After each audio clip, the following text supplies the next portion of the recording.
Brownsville Area School District Board of Directors will meet for planning session on Monday, April 13th, 2026 at 6 o'clock p.m. in the auditorium of the Brownsville Area High School, 1 Falcon Drive, Brownsville, PA, for general purposes. This is our call to order. This is sort of a public comment, but before we move into that, we have Brian, correct? Colby from, that's going to discuss our audit. Brian, if you would, please. Good evening, I'm Brian Crucial with Zelkowski Axelrod.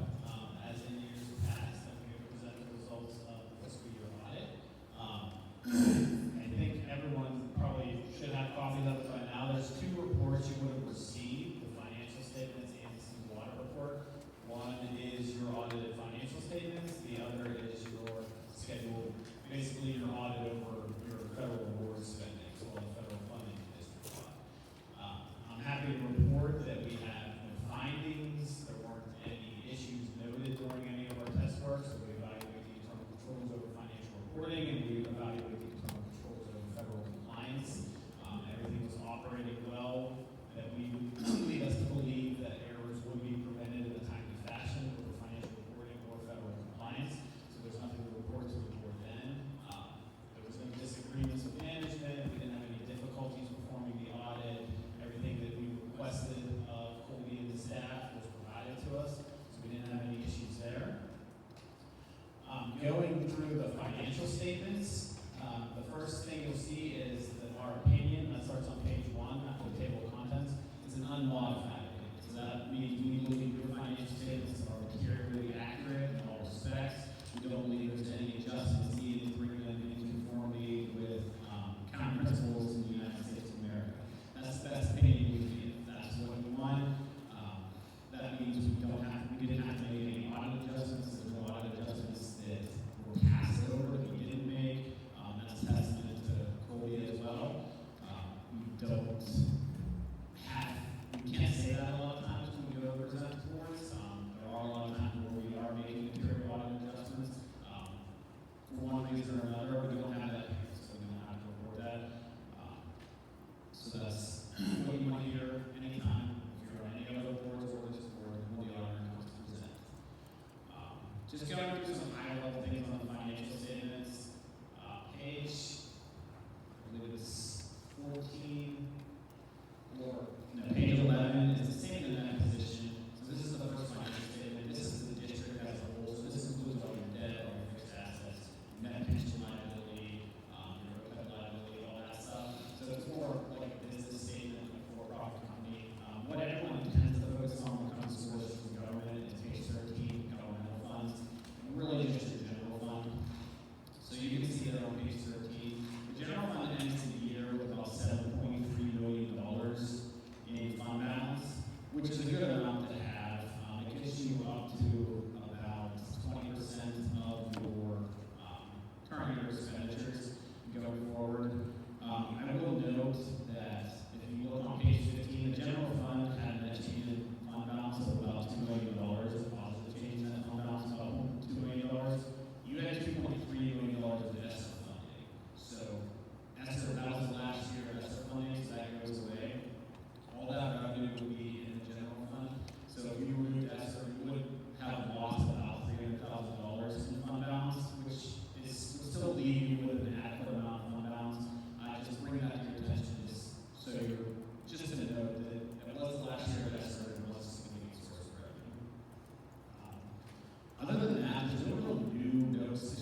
Yes.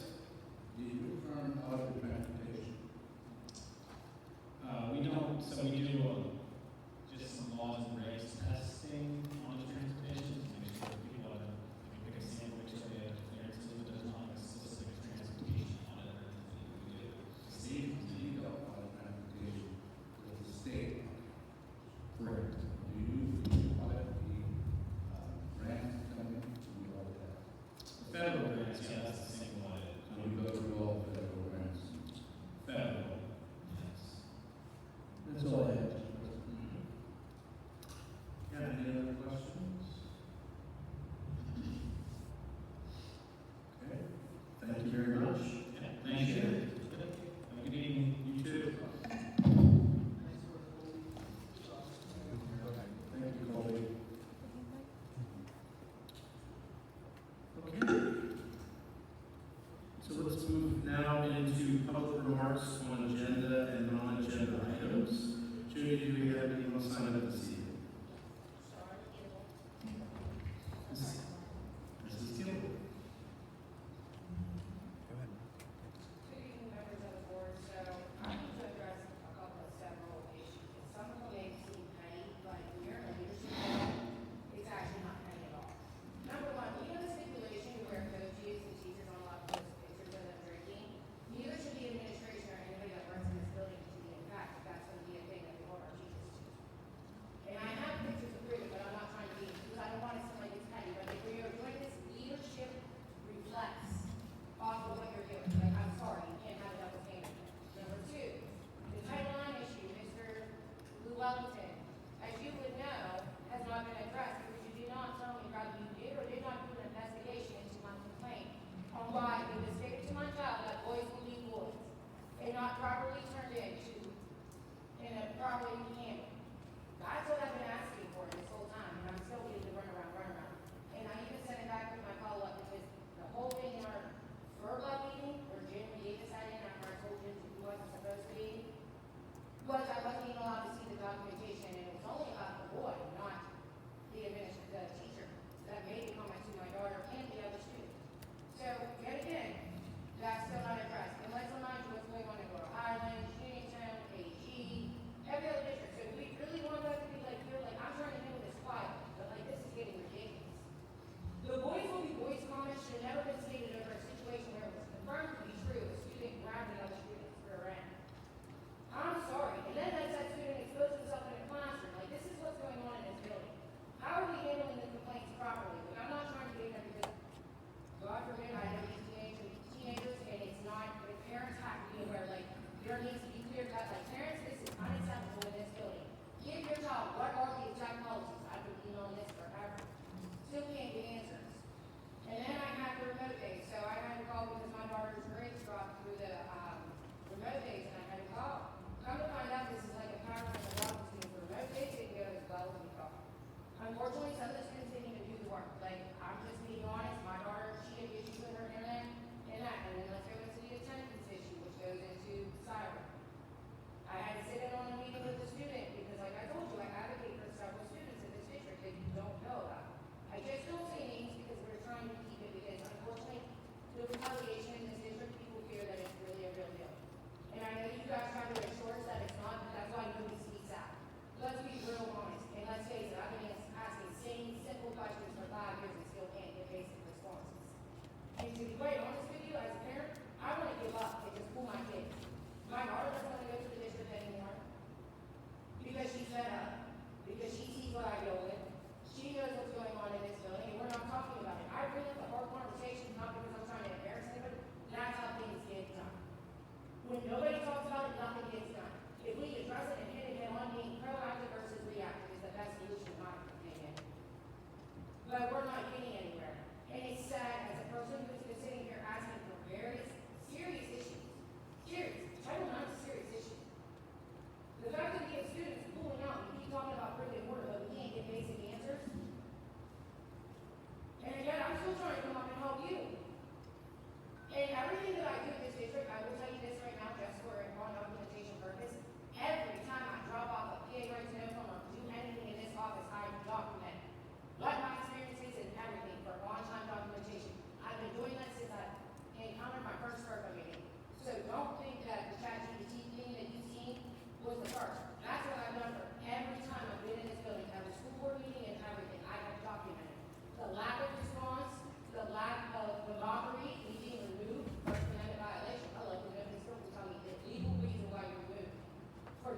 education purposes. And I have it back in an email. So do we care to explain ourselves as a board? Because this is starting to really get irritating. Because I've been here in good faith. And I know I went public a couple times, but what else am I supposed to do when you don't get answers? And in retaliation against students, I had a situation where a student reported a teacher, and now the student was banned from a room. I find that ironic. It wasn't until I was made aware of the situation. So be careful what we're doing here. Thank you, Mrs. Steele. Julie, anyone else? Mrs. Liston? Mrs. Toad?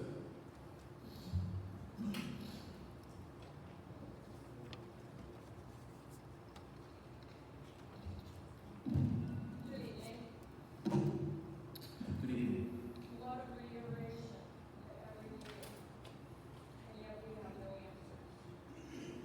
But I'll dig into that just a little bit deeper and go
kids are trying to cross.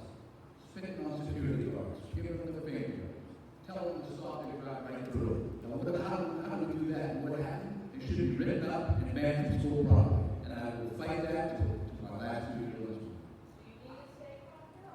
We don't need to take off, we got enough, but we have to go out to site that. Well, why aren't they up there? They're not gonna like the new transportation system coming up because they're not gonna bring the village jelly at the door anymore. You're gonna walk. And that's, they come after me all they want, but this has got to stop. Bus driver, we have lost, this district has lost 8 drivers in 2 months. Throwing water bottles, spit bottles, candy, cussing at, filming, putting a camera in their face. How do you think we can keep people? But the state don't help us. We have to, Dr. Martin, the president, Colby has to figure this out every day. We just can't pull bus drivers out of the wood. But I think education is #1. It's #1 in my book, it always has been. But we have to try to find ways to make it better. It's just taking a long process. You need school patrols? You need people to stand up? We can't do that. We have our own security. We can't let people that don't have clearances go out there and tell people what to do. I have 7 clearances. You know, and I'll be more than happy to stand out there. I still have my school patrol, badge. well, I mean, that's all we do. And I'm Other saying, schools have them. I've been on for 30 years. This is the most important board I've been on in 30 years. And we may not agree with everything. Let's just agree about that. That's right. We all come to an answer. I like the answer, but we come up with an answer to try to solve situations with the superintendent who's cooperating. And I'm not going to talk about the previous person of the administration. We had no cooperation for 7 years. And that put us 10 years back. And we're starting to fight our way out. Am I right, Mr. President? I couldn't agree more with you, Mr. Brashear. And I was going to say the exact same thing, that, you know, we have tried, and we are trying, with transparency, with collaboration among the board and the administration.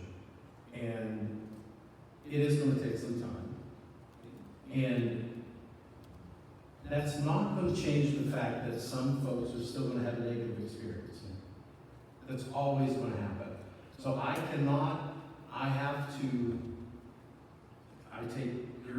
take all public comments seriously. That's the first thing. But I can't overgeneralize when I'm hearing a couple negative comments. We have to talk about it as a board, and we have to know that it is a problem. And we will look into these things that you're mentioning with our superintendent. But again, I'm not dismissing your comments, but I'm just saying that, you know, we're hearing it here tonight. You have been here before. But again, we haven't heard that from the mass majority, I guess, from the students. And again, I'm not discounting your comments at all. Well, the fact is, they're not getting instruction if they're in here. That's a fact. Nothing you can say can change that. Great. And they are required to give a certain amount of instruction hours in a school year, and they aren't getting it when they're in here. So if the college would check into it, they don't have their hours that they need to go to college. Thank you, Mrs. Cook. Jody, anyone else?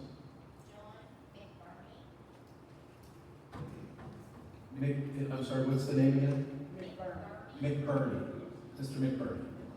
So it seems to be an accountability issue. The kids have to be held accountable on the buses because there's not. Parents aren't being notified of incidents on the bus. So these kids think it's okay to act them up. Second day of school, of kindergarten, my son was smacked twice in the face. Nothing was done. And then he was bullied for weeks. And we came to school, talked to the principal, that kid was still, nothing was done. My son punched a kid in the face. Nothing was done. My wife and I had to deal with everything ourselves. We had to notify the parents that my son punched in the face. I was only notified by a student. So, we're having to do all this legwork that the principal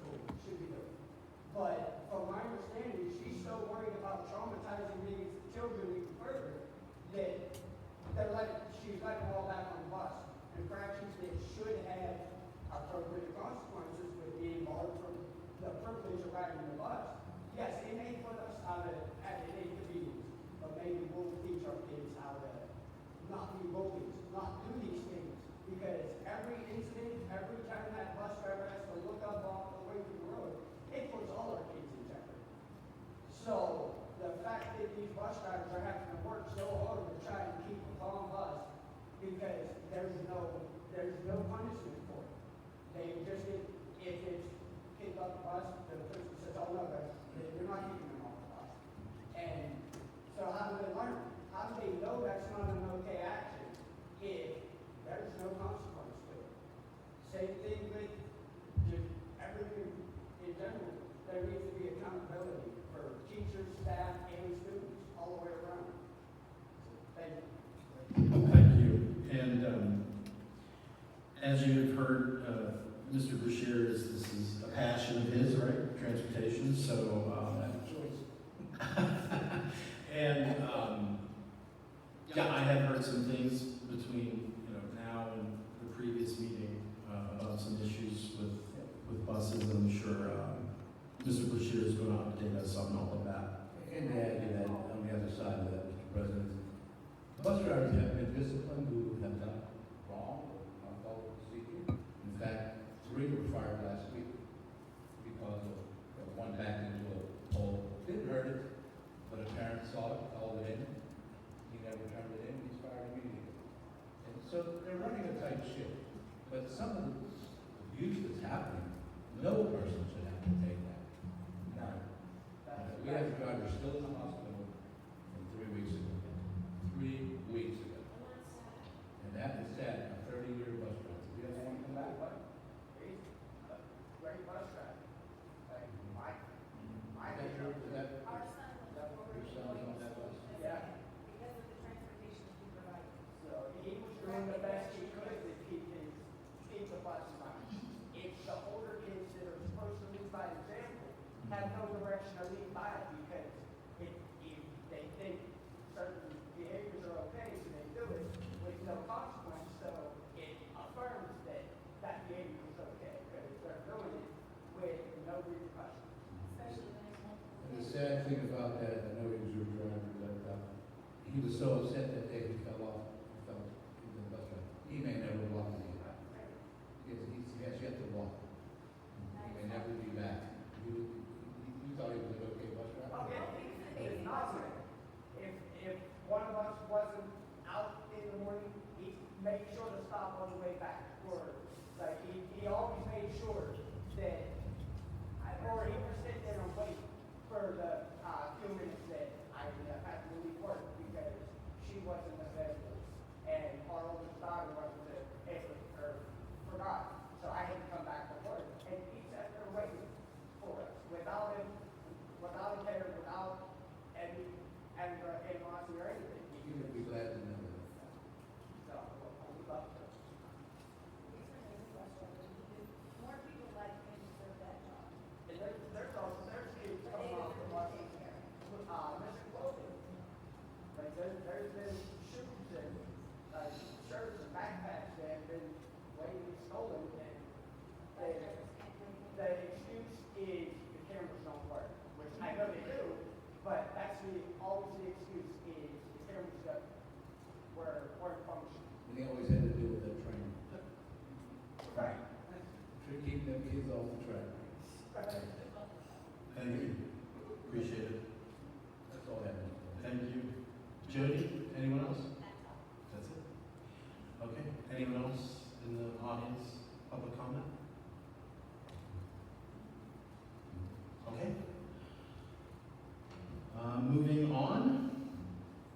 Superintendent remarks. We're going to wait for the regular meeting, so we'll move to the agenda items. So on Thursday, there'll be I'll be approving a motion, or I'll be asking for a motion to approve the agenda-related materials and incorporation into the minutes, and also a motion to approve the March 19, 2026 board minutes. Any questions or comments on that? And then Ms. Columbia. Sure.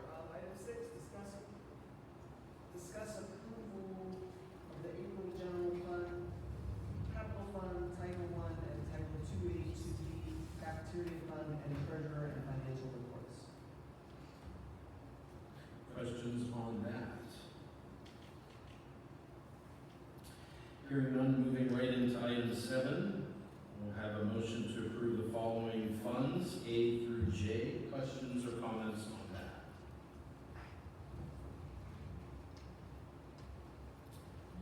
Okay. Point of order. Yes. I was understanding that there may be an executive session.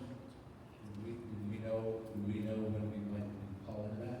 Yeah, we were going If we're even going to do it. Yeah, that is the intent, to move into executive session, and I was planning to do that at the end of the meeting for personnel matters. Would you like to motion something different? No, Dr. Martin, is that other party here? All parties here? No? I can just wait, Mr. President. Sure. Yeah.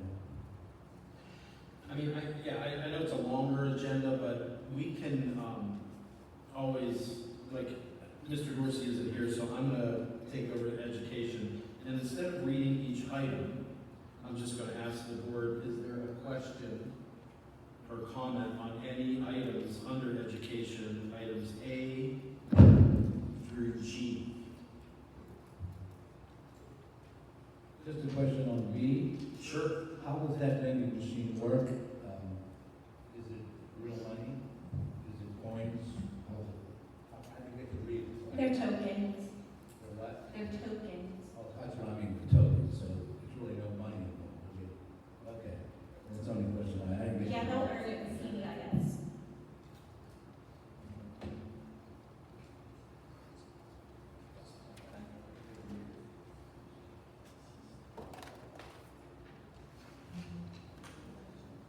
Yeah, any other questions on anything under education?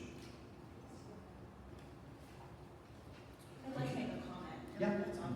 Thank you, Dr. Martin, for helping me with the Wilson. Thanks, all that encouragement. That's all. Okay. And again, if something comes up, we can come back to it, but let's move to personnel, Mr. Davis. Oh, yeah. I know we have the administration here. When do I have the questions for the administration? Is that now, education, or you want to? I would think probably under education, sure. I would like to speak to the elementary principal and Mrs. Taylor. Either one. I got a couple of questions that I just need to ask. That I need to ask. So we need to set that we need to. Mr. Llewellyn, whenever the parents are released in the afternoon, what time does the person release them? 3 o'clock, 2:55, 3:05? 3:05, so it's 3:05. Now, Parents might come down the bus lane a few minutes before that, but we all call for students at 3:05, and then as soon as they arrive in front of the hallway, we dismiss them out in front. So kids aren't leaving the building earlier than 3:05, but some of the parents, they release them a few minutes to get set to park in the front of the building. what I was asking is right, but whenever that person releases the parents, what he or she release them at 3:05 to start to leave the building with their kids? I mean, they're in the car already, obviously. Well, no, they're walking, students are walking out of the building at 3:05 at the earliest and get Okay. into their cars, and then they release them. So sometime after 3:05, the cars start to go out. Right, Okay, all right. And someone out there does that every day. yes. Okay. And the other one is, I'm sure you have the duties of the 3 security officers you have in that building, what they do. I mean, I can talk about what we do, yeah. Yes, do they still do the walk around every hour? Yeah, they check all the external doors. Okay, and then some of them are out for traffic control. Correct. That's very good, because we didn't have that for a while. Yeah. And then someone is also up in the handicap spot to keep the people out there, sorry to say. But yeah, your people do that, am I correct? That's all I have. Ms. Palo, I have one question for you, is that, what is the starting time for your aides? So the full-time paraprofessionals start at 8, and the part-time at the elementary school. Well, let's go with the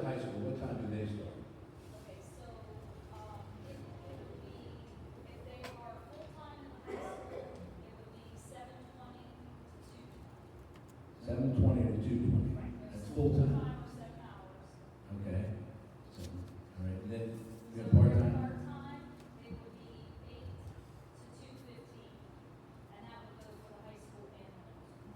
And then elementary, how does that work? Elementary, if they're full-time, it's 8 o'clock, 3 o'clock, and the part-times are 8:50 to 3:05. So whenever a student has an aide, they have to assist that student all the way to the van or just to the door to get out of the building. They should be assisting them to the van. So, because they're one-on-one, right? That's all the way till the student gets on the van. Yes. Okay, and that's all I have. I'm not looking at anything bad at either one of them, I'm just trying to get my time sorted. So, but they take them to the van. Yes. Okay. That's all I have, Mr. President. Okay, very good. Anything else under education? Okay. Moving to personnel, Mr. Gates. A, discuss accepting the letter of resignation of Bethany Marucci, paraeducator, as per the SEIU contract, effective March 25th, 2026. B, discuss approving the request from Kay Kovacs and Nick Sino to take 17 students to the PJAS state competition at Penn State University, State College, Pennsylvania, at a cost of $5,550, substitutes not included, May 17th to May 19th, 2026. It's paid from the Ready to Learn grant. And that's high school, middle school, or just high school? Okay, middle school, that's right. Okay. C, discuss appointing William Martin, Esquire, as a special counsel and investigator for the district at an hourly rate of $175. And again, no relation to Dr. Martin. I just make that clear. Okay, I do have one other thing. Yes. Sort of like a D. On Thursday, we're gonna have one there for Renee Bayless. She's gonna be one of the elementary MTS pull-out programs down at the elementary school, 20 hours a week for 20 minutes. Right. But I just wanted to, because her stuff didn't come in until after this was set up. So that will be on for Thursday. And again, that's such a great program, I think, that we It is. implemented. And again, really happy to see that we have some retired teachers taking advantage of that. Okay, any questions under personnel? Okay, Ms. Columbia, Finance. Before she starts. Yes. No, go ahead. I forgot this for Colby, but I have to announce this, go do this. I always every month say, the charter school, charter school. Just want to get figures out there. Transformation Learning Center, $43,900. Insight PA Cyber, $18,316. Merit Statements, Pennsylvania, $54,717. Commonwealth Charter Academy, $62,374.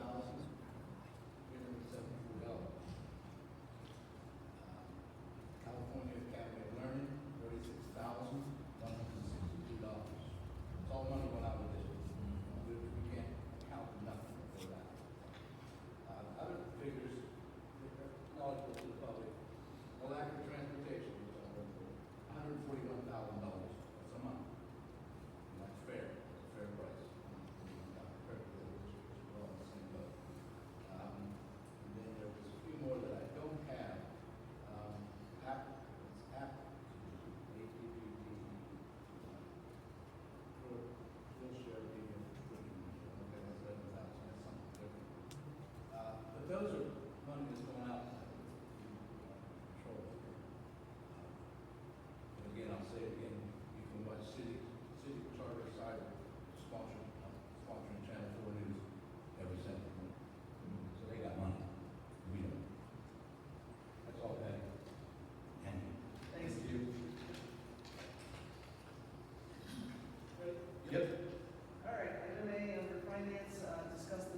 Yes, that is, this is not only.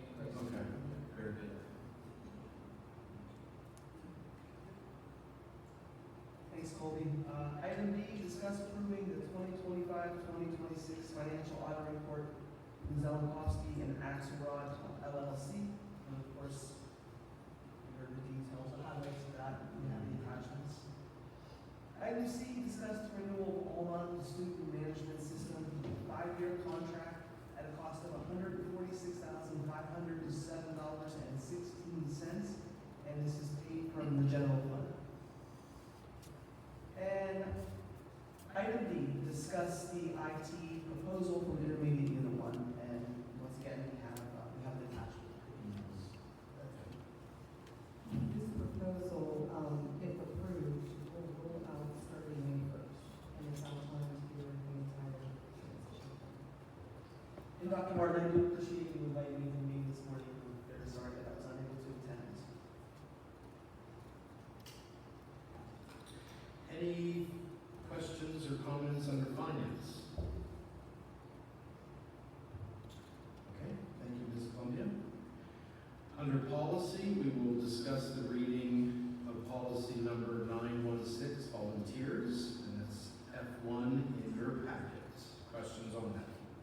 Updates to that policy would be adding the third clearance for volunteers, and we are also adding boosters to this volunteer policy. Great. Okay. Mr. Clark, Buildings and Grounds. Yes, discuss the second bid for legal for the building to pay in the middle school parking lot in the amount of $65,507, senior taxes. Any questions? B, discuss approving the request from Dance with Me by Sister Street to use the auditorium on May 8th and May 9th, 2026. Any discussion? Question? Okay. Anything else under Buildings and Grounds? Okay. Did you have something? Okay. Mr. Clark, you're up again, athletics. Athletics means have any questions on that? Yeah, that's a little bit stuff there. You do have one change, Mr. Clark, Harry Ruffcorn, head coach for varsity boys soccer, has already been approved for the gym. And then the fall sports, these are the assistant coaches for the fall sports. So our head coaches were already hired. Oh, yeah, that's gonna be my question. I couldn't remember, did we hire a head football coach? Yeah. Okay. And so these are, the assistants couldn't be hired until after the head coaches were hired. Okay, so that makes sense. And the same with, middle school head coaches, they're able to have input, as you know, on that. Cheerleading, you have the head coach for cheerleading, but that's because her season was not up yet, so the exit interview just happened. She's on the job now.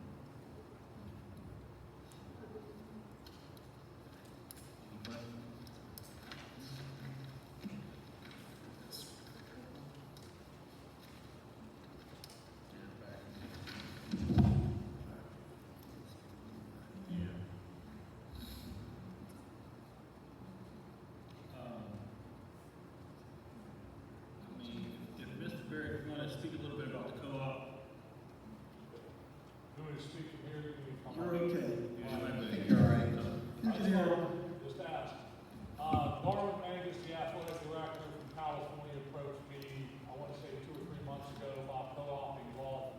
They have approximately 2 to 3 boy golfers that wanted to join the golf team. I had to wait until that came out through the wheel with the numbers, and what the sections would be to make sure that it wouldn't bump us a classification. So for golf, after the classifications came out and the numbers came out to show you where you're at, I called Vince Sortino at the Whitfield, made sure it doesn't bump us, which he looked at that, and it doesn't bump us into their classification. Joanna Teslovich at Calvin Chapel reached out about a month or 2 ago, the same thing, wanted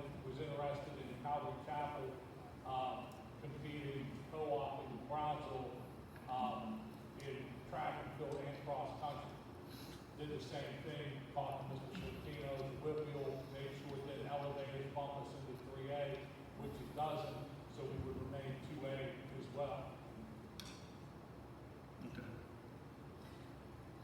I have a question. Go ahead. Yeah, so, ironically, somebody reached out to me today from Calvary Chapel. Does this apply to middle school sports as well? Are Calvary Chapel kids permitted to play middle school sports if they don't have that sport? So with parochial schools, it all goes by PIAA rulings, which will be renewed every year. So if they live in the district, if they go to Calvary Chapel, they would have to live in Brownsville.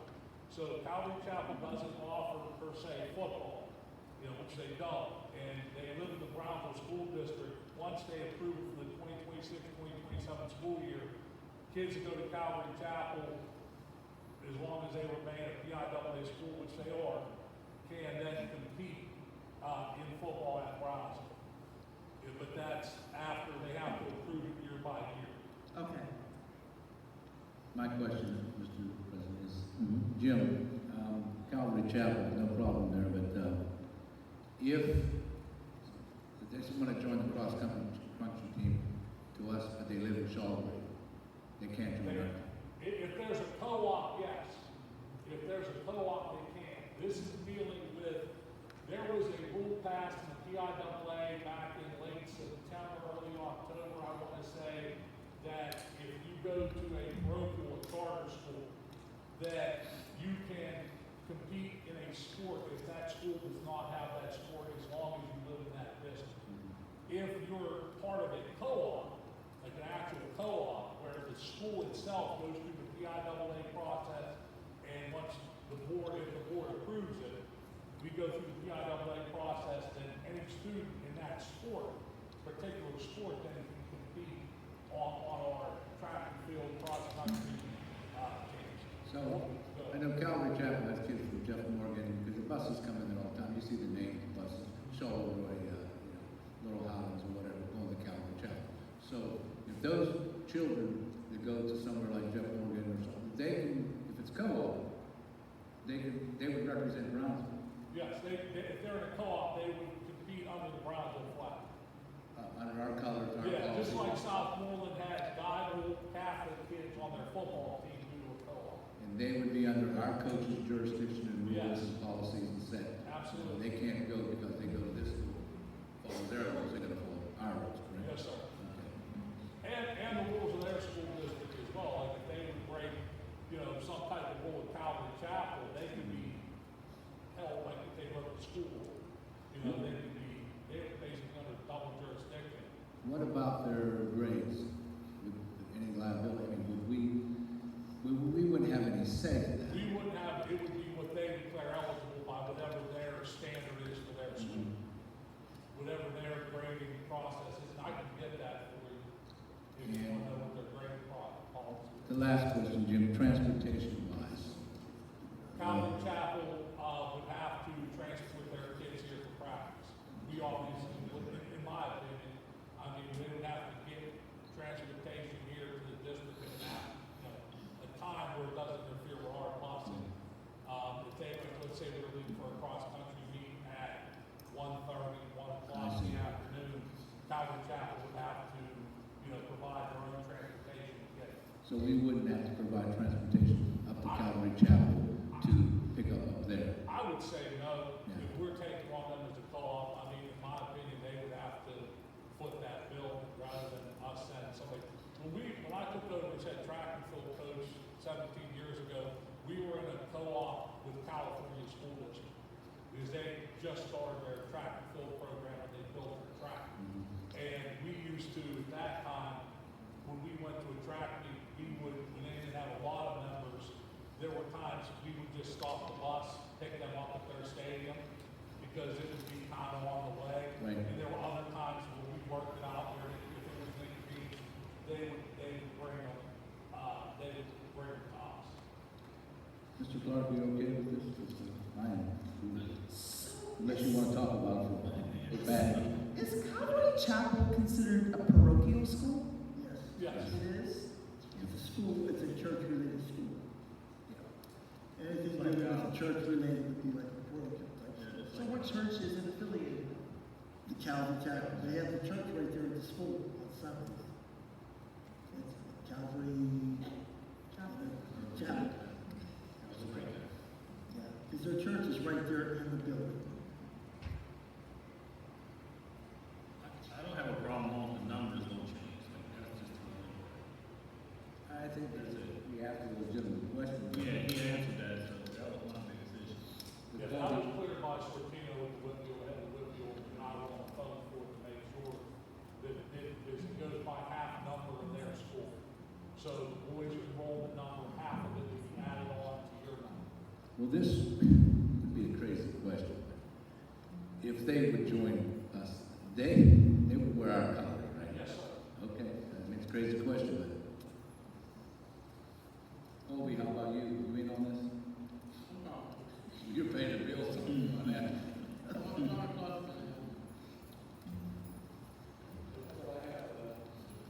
Thank you, Jim.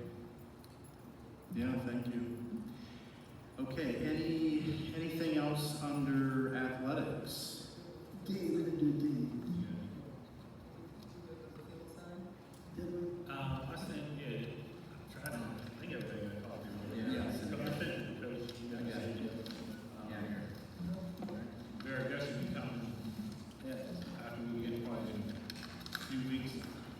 And we'll get that'll sign, it won't take long at all. We have gotten, like, the track record board signed for them, it's a little bit more detailed. But once it's approved, I'll email Steph, it's, Team Fish Graphics, Friday morning, and they'll send over the PO to sign off by myself and business department, and they'll send over production that day. Well, thank you for your work on that, Jim. That sign's been down for a long time. And he is supposed to speak to the baseball team, I think this week or next week. So, appreciate that. Thank you. Okay, anything else under athletics? I think, yeah, I think we'll go back for, executive session again. We are going to move into executive session for personnel matters.